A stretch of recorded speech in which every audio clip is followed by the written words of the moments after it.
Now, there's something that was pointed out by one of my Facebook viewers, Caroline Hernessy, and she said what happened before the debate began was very telling of the personalities of the candidates.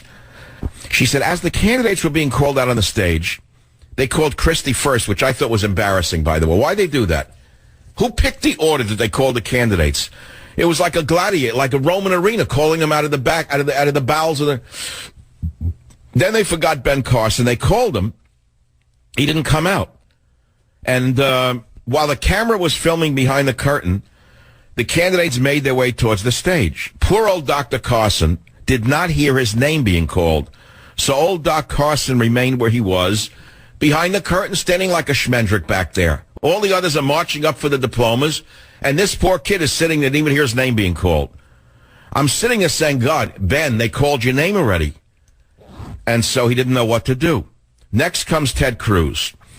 Ted Cruz, instead of tapping Dr. Carson on the shoulder and being a decent human being and telling him his name was already called, proceeded to make a smirking, dismissive, whatever type of expression on his face and just left poor old Doc Carson behind.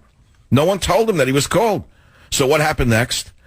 Next comes Donald Trump, who people call mean, right? Just like me.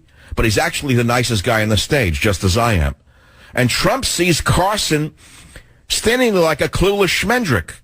And instead of stepping over him like a dead body, like Cruz just did, what does Trump do?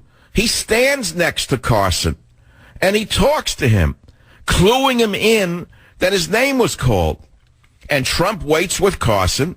He ushers him to go ahead of him. And then Trump follows suit in the order the names have been called. Did you notice any of this? Did any of you actually notice this behind the stage? All the other candidates stepped over the dead body of Carson, so to speak. Trump stopped there and said, hey, Dr. Carson, or whatever it could be, you know, your name was called, but, you know, you didn't hear it, so you go ahead of me. Could you believe this? So my listener says this was a behind-the-scenes glimpse into character. One, the Christian Cruz talks very well about his values, but does not seem to literally walk the talk. This incident being further proof. Trump, who speaks caustically at times, turns out is the one with a big heart and a sense of class and decency, who does many good things for which no one credits him for. This, to me, summed up the whole debate before it even began. It spoke volumes to me.